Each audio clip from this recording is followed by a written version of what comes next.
any, Yeah. Okay, I'm gonna introduce you. Good morning. The date is September 30, 2003. This is a sunny Tuesday morning, and we're at the post headquarters of Post 41 AMVETS, Corporal Paul S. Masubian Post. My name is Gregory H. Arabian. I am a major, honorably separated from the United States Air Force, and I am the oral history director of Post 41 AMVETS. And today, September 30, 2003, we're here to take the oral history of one of our post comrades, Harold Partamian, who is a member of our post and who has served in the United States Army. Is that right? that's correct. Out of the National Guard, Right. Massachusetts National Guard. We have veterans from varying experiences, and the veterans of this post are from the Army, Navy, Merchant Marine, Coast Guard, and they have service which ranges from the early 1940s up to the present time. As a matter of fact, we have one veteran who served in the Vietnam War, so we have quite a bit of experience and quite a bit of history. Our Vietnam comrade is Arthur Moranian, Jr., who was a mechanic I didn't for realize a he was a member of jet the on post. the, yeah, Arthur he's a member of the Moranian post, Jr.? Arthur Moranian Okay, Jr. okay. He's a member of the post, and he was a mechanic on one of the fighter jets on the aircraft carriers, okay. you know. And we have to take his oral history Oh, yeah, sometime. absolutely. Okay, now what we're going to do is we're going to have Harold give us his reminiscences and a description of his experiences while he was in the service. And I will try to lead him with some of the questions and give him a free rein to describe his feelings about the war, about the service, his experiences in the service, and his feelings with regard to the service and his life in general during and after the period of service that he had with the National Guard and the United States Army. So what we're going to do is we're going to center this camera on you, Harold. Oh. Okay, here we go. All right, Harold, tell us, where were you born? I was born in Boston, Massachusetts, And the date of birth? September 27, 1935. And where did your father come from? My father was born in Marash, Turkey, Mm-hmm. emigrated to the United States in the 20s. And your mother? And my mother was born in Antep, Turkey, Mm-hmm. and she also emigrated to the United States Uh-huh. in the 20s. And they moved to Boston, did they? Yes. Settled in Boston? Yes, we were settled in Boston, right. Mm-hmm.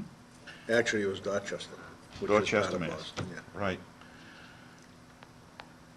Now, with regard to your service, where were you, before your service, where were you born and where were you brought up? I was brought up in Dorchester and through the Boston school system.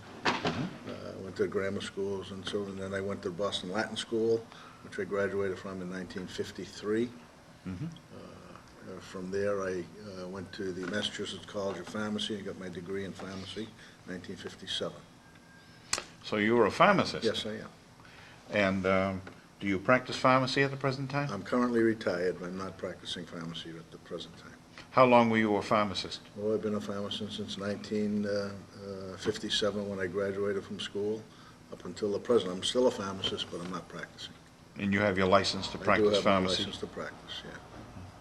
I have a very extensive background in pharmacy. I had my own pharmacy for 15 years in Arlington.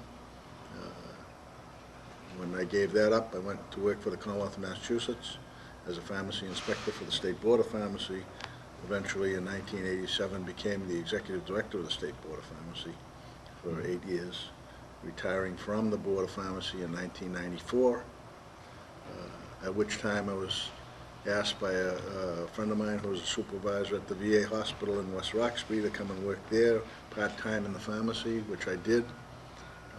Part-time became full-time. Eventually I ended up working there for 6 years, from which I retired there I retired from there in 2000, the year 2000. So you're a recent retiree? Recent retiree. Okay. Now, with regard to your military service, I believe you said that you signed up with the Massachusetts National Guard. That's correct. When was that? 1957. I had just gotten out of school, and Out of high school? out of high school. No, out of college. Out of college. Out of college. That was the Massachusetts College of Pharmacy? That's correct. And I signed with the medical company because I had a medical background. The outfit was located in Dorchester, which was near home, Victory Road, Dorchester. It was a infantry unit. What was the number? The 101st Infantry, Yankee Division, the YD Division. I was in the medical company. And what did you do there? Well, we used to go to meetings one night a week, and then in the summer we used to go 2 weeks to training. Where was Camp that? Drum, New Camp York. Drum. Right, and we had extensive medical training. I helped, because of my background, I believe they asked me to assist the battalion major at sick calls every morning, at the hospitals, at the aid stations and so forth. So it was strictly as a medic background when I was in the service. When you assisted them as a pharmacist. That's correct. And when he... Well, basically, there wasn't that much pharmacy involved because it wasn't a classic pharmacy setup. We had basic aspirin and things like that, and bandages and so forth. Now, when you visited these hospitals, did you see anybody with combat-related injuries? Well, they weren't really hospitals because it was a infantry unit, so it was more. Was it more of a sick bay type more of a thing? sick bay, sick call type thing. Really not any hospital. They were field hospital type. Not a major field hospital, but just aid stations. But you weren't involved in diagnosing any No. illnesses or injuries? No, I just helped the doctors? Accompanied the doctors, right. And you did this for how many years before you went into the active service? Well, this is when I was In the National when I was Guard. in the National Guard. Yeah. Right. From 57 to 1963. Okay. And did you have any, did you go through what we might call a boot camp? Yes. Where was that? Fort Dix, New Jersey. When did that happen? May 1957. And for how long a period was that? It was 8 weeks, 9 weeks, actually, 9 weeks. And then from there, I was transferred to medical post at Fort Sam Houston in San Antonio, Texas. Now, while you were at Fort Dix, I believe you told me that you had a sharpshooter's medal? Yes, that was involved in the basic training, Did you, so that you fired? Right. Well, we live ammunition. were versed in every phase of military combat. What kind of weapons did you We had an trained in? M1 rifle, no sidearm, and then we also had, I believe it's an M16 carbine. How'd you find that? Fine. I had no problem with firing those weapons. And you attained a sharpshooter's medal Yes. at Dix for that? Okay. How did you like Fort Dix? I tolerated it. I don't Yeah. think most people like what they have to go through. We did have one bad incident, I recall, of the 8-9 weeks that I was there, when we had a fellow soldier, when we were on the infiltration course at night, who got shot and died by accident. Those things happen.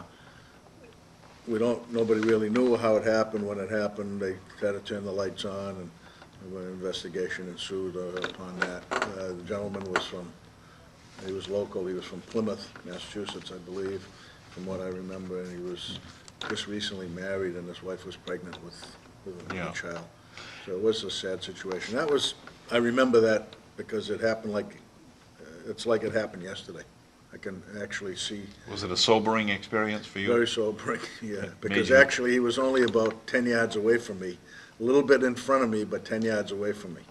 So it was pretty close. So obviously accidents happen, you know. So this was an infiltration course? Infiltration course at night. You go through these infiltration courses during the day on dry runs and so forth, and then they do it at night, you know, with supposedly live fire Right. and blanks with machine guns are mounted so that they don't, you know, they're at a certain level, they don't drop any lower than that supposedly, but apparently they claim that this was a shot round that hit this soldier, and now, we don't know whether it hit him or whether he stood up. Nobody seems to know. So, during the infiltration course, who is the infiltrator? Are you the infiltrator, or are you defending against infiltration? No, I'm the infiltrator. You're I'm the crawling infiltrator. along the course to a certain destination, and there's fire going on above me, beside me, combustion around all over. Very similar to actual combat. Okay. And after your boot camp, you went to Fort Sam Houston? Fort Sam Houston in Texas, right. And, Which what is did a you do? medical training center. What did you do then? Well, we did further, we had classes, we went to class, it was like going to school. I did that for probably close to 4 months. 4 months. Yeah, I think it was close to 4 months. And what did they teach you? Being a pharmacist, did they teach you any more than what medicines were Well, necessary? no, because that really wasn't their forte. They taught us, basic first aid, how to deal with burns, how to deal with wounds, things of that nature. So More you were than- trained to actually be a medic? A medic, that's what I was, a medic, yeah. I didn't serve as a pharmacist, I served as a medic. Served as a medic. As a medic. Okay. That's the guy they call when you see it in the movies, medic, medic. Yes. Okay. And That's who they look for right away, the medics. I know. And how did you feel about serving as a medic? I didn't have any Did problem. you feel with it. particularly vulnerable Vulnerable in what sense? in the sense that if I was armed. you were I on? was armed, so Right. I didn't feel vulnerable that way, so. Yeah, yeah. But you knew that if the whistle blew, you were going to be one of the first ones going to be called? Absolutely. Okay. And in those days, did you wear anything like flak jackets or bulletproof vests or No. anything like that? No, None of that. just an armband, Just Red an Cross armband. armband. And that was a bullseye Yeah, for... the bullseye, right. So, how did you like Fort Sam Houston? It was nice, but Texas is Texas. I mean, miles and miles of open air, not like around here where it's much more congested. Right. But it was okay. That's not far from San Antonio. No, it was in actually San Antonio, part of San Antonio. So it wasn't near a large city, so we really didn't have any problems. We used to go into town at night, dressed in our civilian clothes. We were allowed to do that. And there were 2 Air Force bases there nearby where those personnel had to come into town. If they went into town after hours, had to come in uniform. Lackland Air Force Base and Right. I forgot the name of the other, Kelly Air Force Kelly. Base, Kelly, right. But the Air Force personnel always had to come in uniform, where the Army personnel that was stationed, it actually was called Brooke Army Medical Center, where is one of the finest burn units in the country, right there, Brooke Army Medical.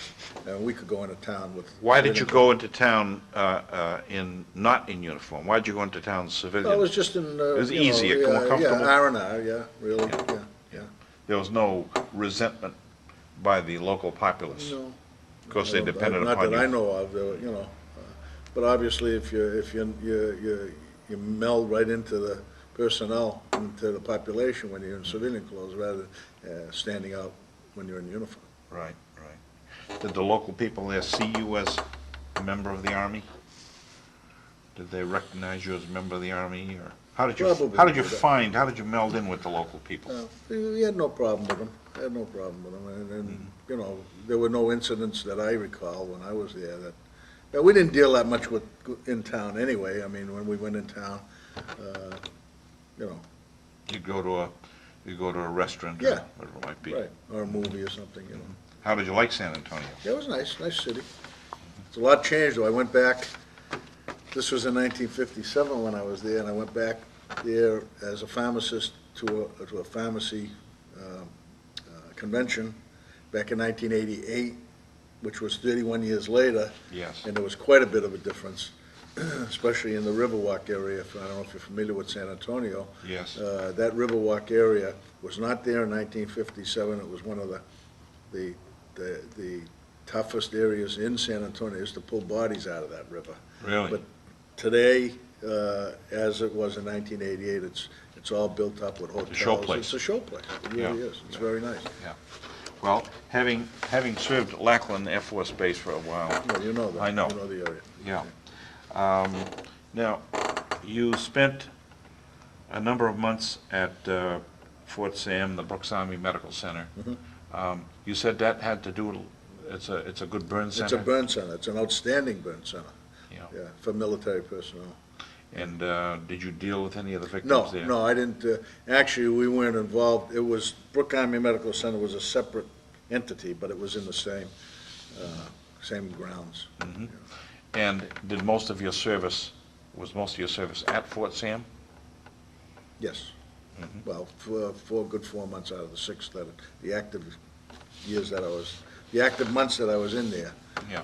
had, you know, most of it was done at Fort Sam. So how many months of active service did you see? Including basic training? Yes. 6.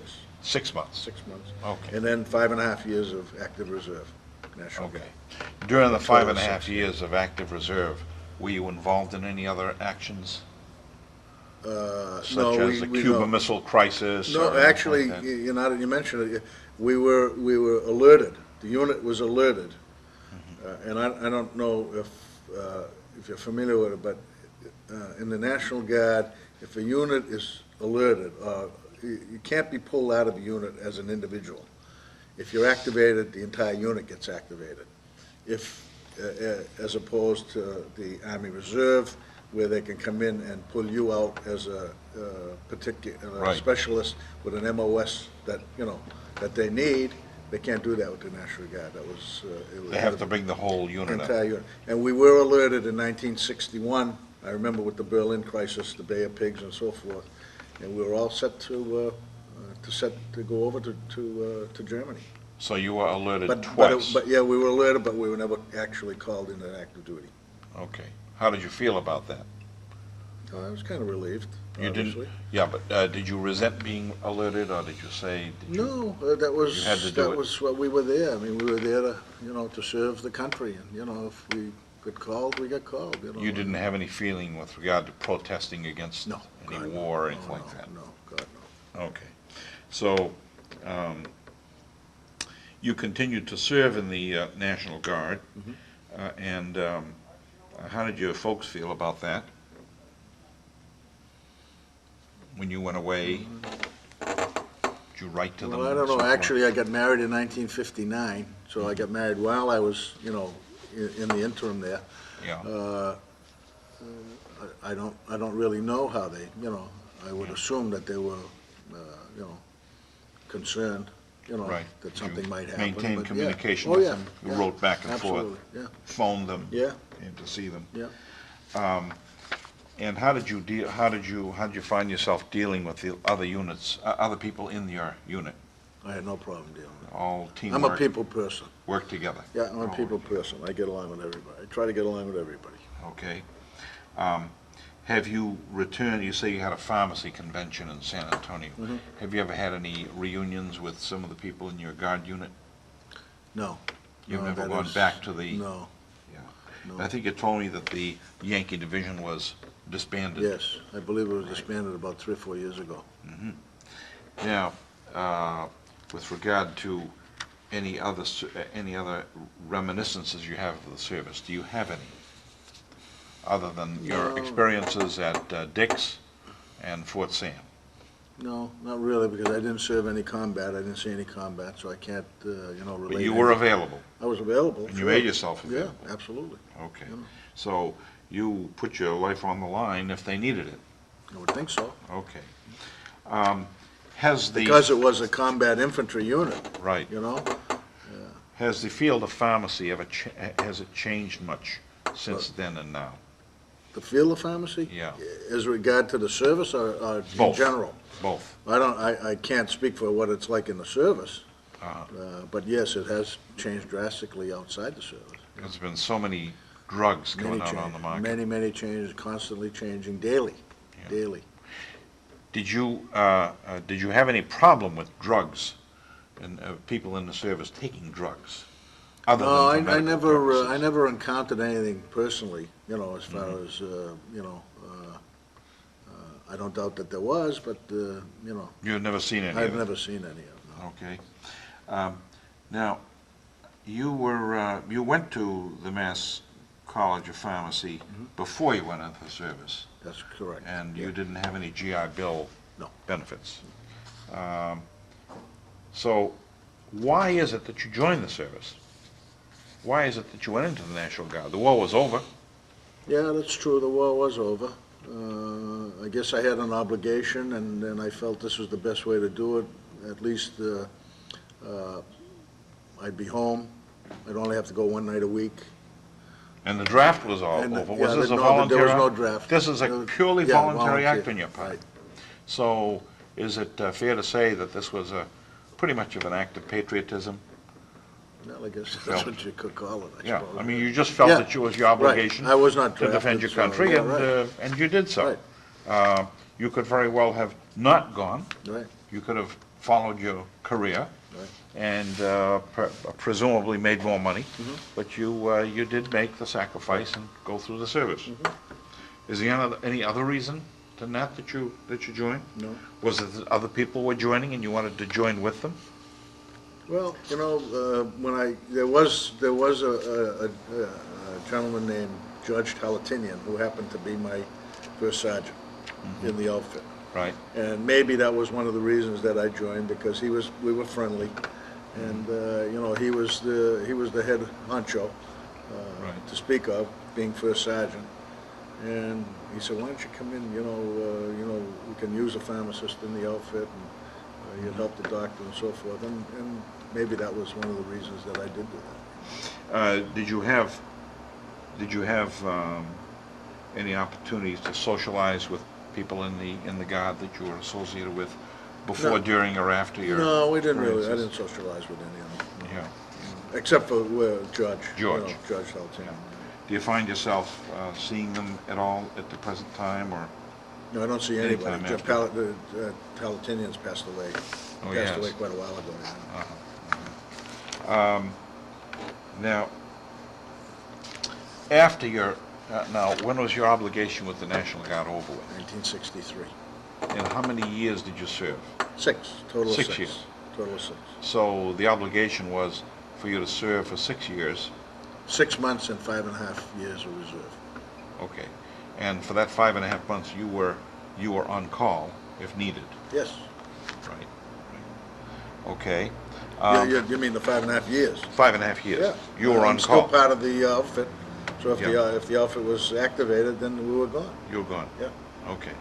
So upon completion of your service with the National Guard, that was pretty much it? You didn't return back to the Guard, or No, you I didn't didn't. return back to your people? No. And you weren't I called went upon? returned back to my profession. which Could was you have pharmacy. served longer if you wanted to? Could you have re-upped? Sure. I could But have. you chose not to? Right. Right.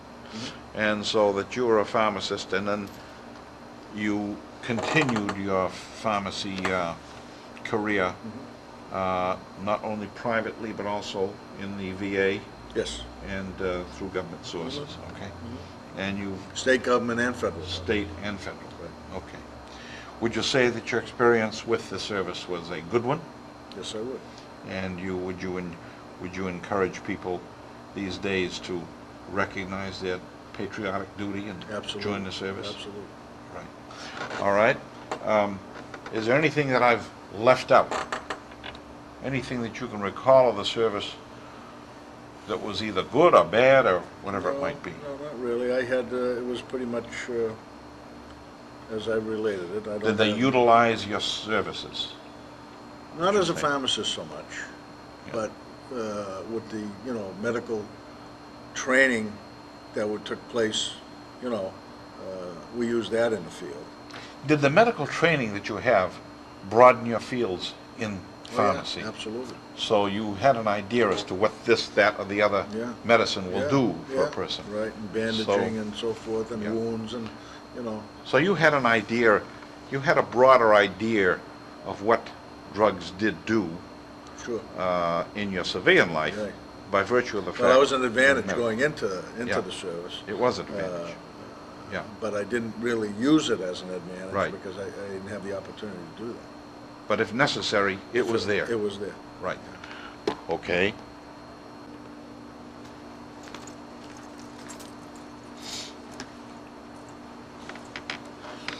Okay, well, I think we've covered everything with Comrade Partamian, and we're going to end this oral history at this time, being 11 a.m. on Tuesday, September 30, 2003.